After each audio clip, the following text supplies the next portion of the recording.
Ron didn't even sit down before he said it. He held the thing between two fingers like it might bite him, turned it once, then twice, and his face drained so fast I thought he was going to pass out right there in the break room. "Marlene," he said, dropping his voice, "call the police." I laughed, just once. Short, automatic. The kind of laugh you make when your brain refuses to line up with what you're hearing. "Very funny," I said. "You're telling me this thing's going to explode now?" Ron didn't smile. He set it down on the table instead of handing it back like he didn't want it anywhere near his skin. "I'm not kidding," he said. "You need to call them, today." The room smelled like burnt coffee and overheated plastic. The vending machine hummed behind us too loud like it always did when you wanted to think. My fingers were still curled, waiting for the weight of the gift to return to my palm, and that's when it hit me that he hadn't given it back. I stared at the object on the table. Small, clean, harmless looking. The kind of thing people buy without thinking. My name is Marlene Huxley. I am 63 years old. I remember thinking right then how ridiculous it felt that after everything I've fixed, managed, signed off on, and held together, I was standing in a break room waiting for permission to be afraid. "What is it?" I asked. Ron swallowed. "It's not what it's supposed to be." That was all he said. He didn't explain. He didn't speculate. He just slid it a few inches farther away from me, like distance alone could solve whatever he'd seen. I picked it up anyway. That part was stupid. I know that now. But habits don't die just because someone tells you to panic. I turned it over exactly like he had, searching for whatever had flipped the switch in his head. 3 days earlier, this had been wrapped in pastel paper and handed to me across a dinner table by my daughter-in-law, smiling like she'd done something thoughtful. I set it back down. Slowly. Ron leaned in. "Did someone give this to you?" "Yes," I said. "For my birthday." He closed his eyes for a second. "Just a second." Then he looked at me again harder this time, like he was seeing something he'd missed. Why would a birthday gift scare someone like him? I stood up, grabbed my coat, and told him I'd handle it. I didn't look back at the table when I left. I didn't need to. For transparency, this story is a work created by the writing team at Her Shadow. By the time I stepped out into the hallway, my laugh was gone, replaced by something steadier. Not fear, not yet. Just the clear, uncomfortable understanding that whatever I'd thanked her for 3 nights ago was no longer just mine to ignore. The clapping started before I understood what was happening. Claire stood up from her chair with that careful smile she uses when she wants an audience. She didn't look at me at first. She looked around the table, made sure everyone was watching, then set the box down in front of me like it was a favor. "I got you something small," she said. "Just something practical." My son leaned back in his chair. "You didn't have to do that." "Oh, I wanted to," Claire said. "It's just, to make things easier." "Easier how?" She didn't say it. She never does. I opened the box. I felt everyone's eyes on my hands, on my face, waiting. "It's to help keep track of things," Claire added quickly. "Appointments, calls, little stuff. I know you've been busy lately." I looked up at her. She was still smiling. The kind of smile that looks generous until you listen closely. "I'm not confused," I said. "Light. Casual. Giving her an out." She laughed. "Of course not. I didn't mean it like that. It's just smart to plan ahead." My sister-in-law chuckled. Someone else said, "That's thoughtful." And then they clapped. Not loud, not wild. Just enough to make it feel official. I could have said no. I could have asked why this needed to be a group moment. I could have pushed the box back across the table and watched her explain herself. Instead, I said, "Thank you." The word tasted wrong as soon as it left my mouth. Claire reached over and squeezed my arm. "See, this way we don't have to worry. When did people start applauding things that weren't meant to help you?" My son finally looked at me then. He smiled like everything was fine. Like nothing had shifted. I closed the box. I held it on my lap. I kept my face neutral because that's what you do when you don't want to start something at your own birthday dinner. But inside, something settled. Not hurt, not anger, awareness. I caught Claire watching me as I stood up to clear plates, her eyes following the box, like she was already counting on it. The detective didn't raise his voice. He didn't need to. He set the device between us on the table and slid it back like it wasn't his problem anymore. It's been altered, he said. Not illegal on its own. Not enough for an arrest. So that's it, I said. I go home and pretend nothing happened. He shook his head. You go home and act normal. Another officer leaned in, younger, sharper. Do not confront her. I wasn't planning to, I said, and realized too late how defensive that sounded. The older detective watched me for a beat. If she's smart, he said, she'll make you act before she does. I didn't answer. I felt the weight of that sentence settle in my chest, heavy and exact. Act how? Speak up, push back, demand explanations, anything that let her pivot. You confront her, the younger one added. She denies it. She gets careful. Then whatever she's setting up goes underground. I pictured Claire's smile at the table, the squeeze of my arm, the way she said, "We, what am I supposed to do?" I asked. Sit there and let her circle, observed the older detective said. Document. And stay quiet. Quiet. I've been quiet my whole life when it mattered. At work, in meetings, at family dinners where speaking up meant being labeled difficult. I signed a form. Initialed another. My hand didn't shake. That surprised me. In the parking lot, I sat in my car with the engine off and stared at my phone. There was a message from Claire already. Just checking in. Did you sleep okay? If I stayed quiet, how much would she reveal? I typed back. Fine. Busy today. Talk later. Then I put the phone face down on the seat like it might listen through the glass. When I pulled into my driveway, the house looked the same. That bothered me. I went inside, set my bag down, and placed the device in a drawer I never used. I didn't lock it away. I didn't throw it out. I washed my hands and waited, listening for the next move that wasn't mine to make. Claire called the next morning while I was tying my shoes. Did you take your blood pressure today? She asked. I paused. Why would you ask that? I just worry, she said. You sounded a little off last night. I texted you 2 words, I said, both spelled correctly. She laughed light and quick. I know. I just mean in general. Later that afternoon, she showed up with groceries I hadn't asked for. She set the bags on the counter and started unpacking like she owned the rhythm of my kitchen. You're almost out of oatmeal, she said, and you should really switch to the low-sodium kind. I didn't tell you what I eat, I said. She didn't look up. You mentioned it once. I watched her hands. Confident. Familiar. Too comfortable.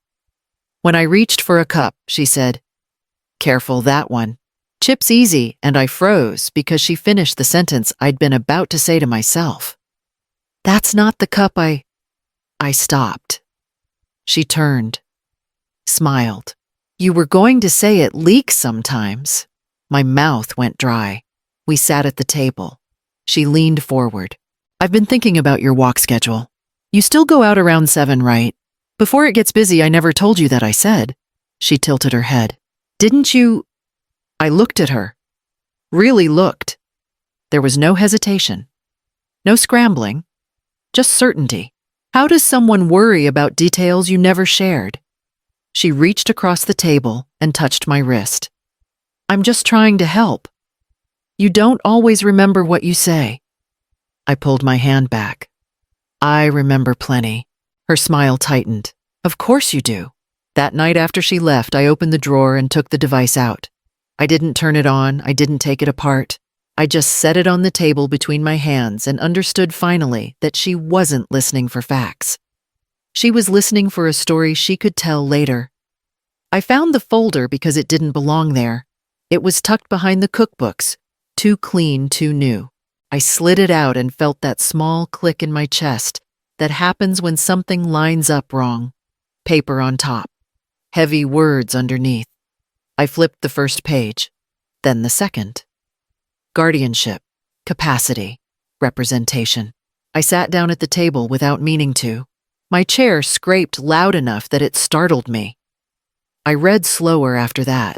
Every line was written like it already knew me, what I forgot, what I needed help with. What decisions would be easier if someone else handled them? My phone buzzed. Claire's name. "I was just thinking about you," she said when I answered. "Did you eat?" "I'm fine," I said. She paused. "You sound tense." "I found some paperwork," I said. I watched my own hand steady the pages. "Have you been organizing my things?" Another pause. "Longer." "I was helping," she said. "You asked me to." "I didn't," I said. "You did," she said gently. "You just don't remember the conversation." That was the line, the one she'd been practicing. I pressed the folder flat. "Why would I need a guardian?" "So you don't have to worry," she said.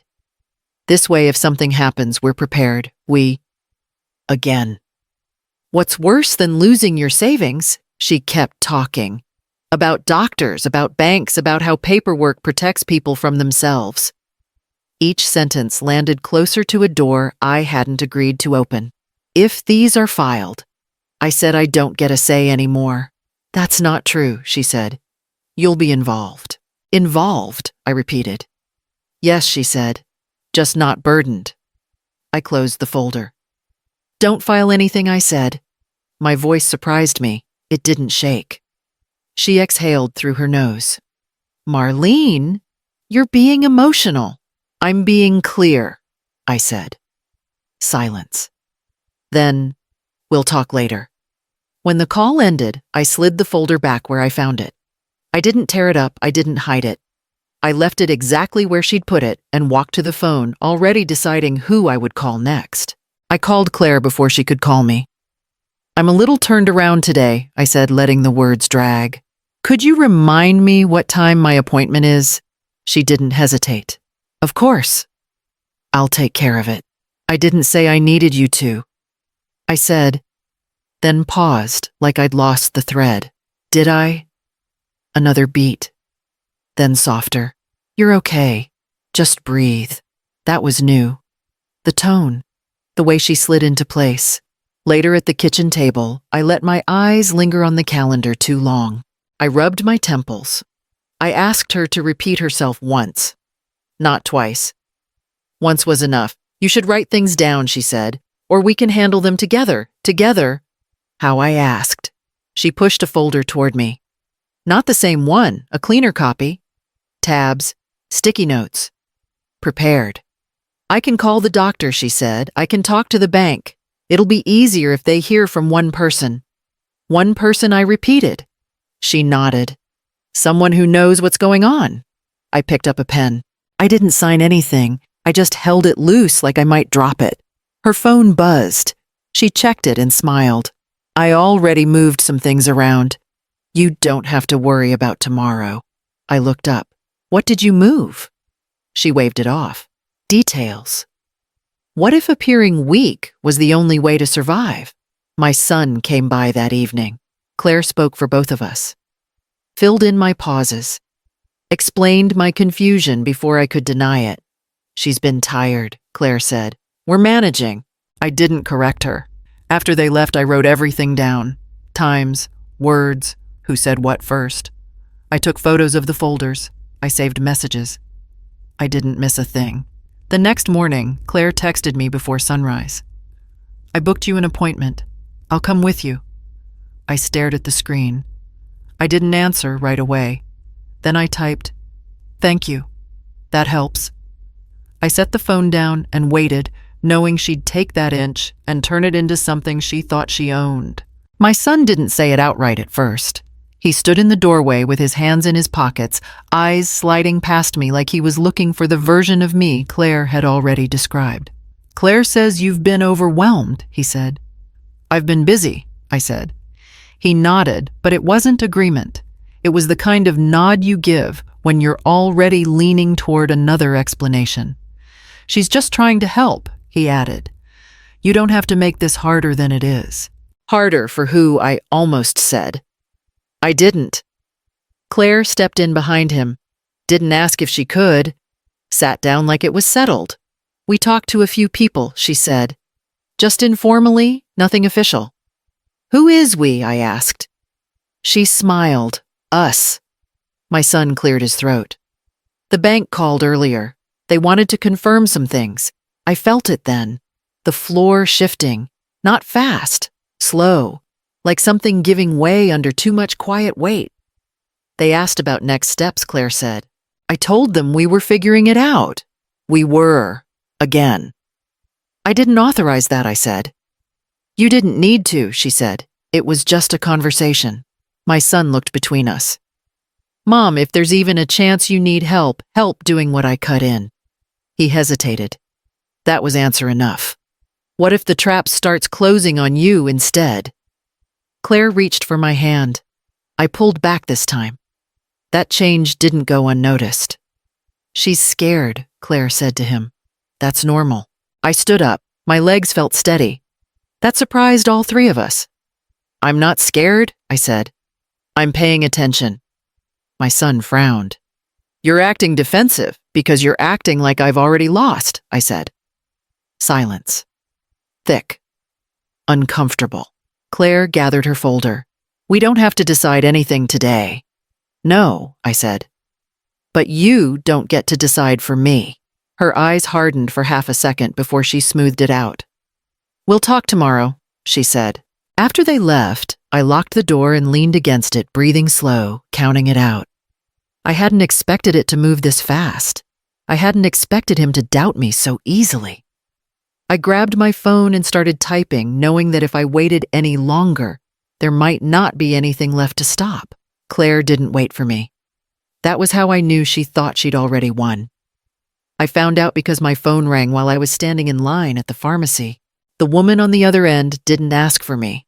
She asked for Claire. I'm returning a call about Marlene Huxley, she said. You're listed as the authorized contact. I'm standing right here, I said. And you don't have authorization. There was a pause. Papers shifting. I'm sorry, ma'am. We were told by who I said. Another pause. Longer. By your daughter-in-law. I hung up before she could finish. By the time I got home, Claire was already there, sitting at my table, folder open, phone in her hand. I took care of it, she said. You were busy. You spoke for me, I said. She didn't look up. Someone had to. You don't have that right. She finally met my eyes. You're struggling. Everyone sees it. No, I said. You're rushing. Her jaw tightened. I'm protecting you. What makes someone expose themselves, patience or opportunity? She slid a document toward me. I told them I was handling decisions temporarily. Temporarily, I repeated. Yes, she said. Until things are formalized. Nothing has been filed, I said. Not yet, she said. But this keeps things moving. That was it. Not a mistake. A choice. I stepped away from the table and picked up my phone. I didn't raise my voice. I didn't explain myself to her. Who are you calling? She asked. The people you shouldn't have talked to, I said. Her confidence flickered. Just for a second. You're overreacting, she said. This is exactly what they warned me about. I didn't answer her. I answered the detective. She's doing it now, I said. She's claiming authority she doesn't have. Claire stood up. You don't need to involve them. They're already involved, I said. Her mouth opened, then closed. She looked at the folder. At the phone. At me. For the first time since my birthday, she looked uncertain. I stayed where I was, listening to the call connect, knowing the next knock wouldn't be from family. The knock wasn't loud. That surprised me. 2 firm taps. Professional. Like whoever was on the other side already knew how this would end. Claire straightened before I even reached the door. I'll handle it, she said, moving past me. You won't, I said, and for once she stopped. I opened the door. 2 officers stood there calm, neutral. One of them glanced past me at the table, the folder still open, papers spread like evidence waiting to be acknowledged. "Ms. Huxley," the older one said, "we need to ask a few questions." Claire stepped forward. "I'm her daughter-in-law. I've been managing." The officer held up a hand.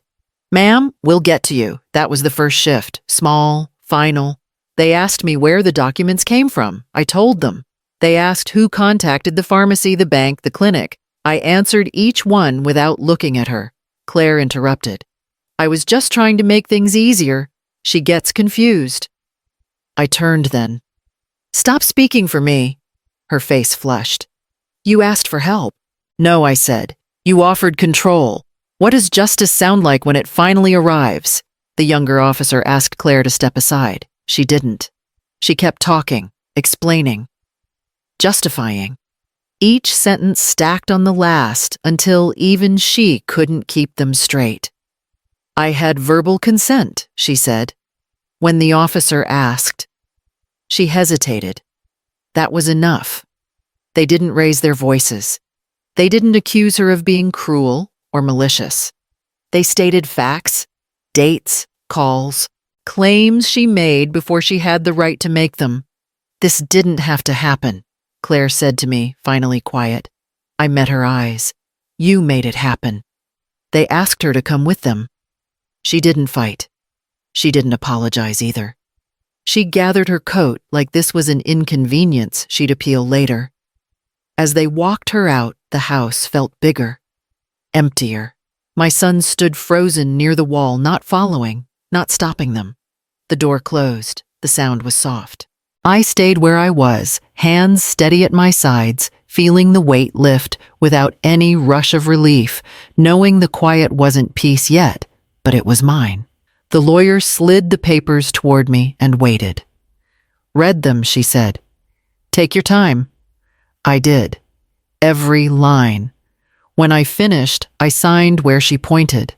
My hand didn't hesitate. She nodded once and gathered the folder like this was done because for her, it was. My phone buzzed. My son's name. I let it ring.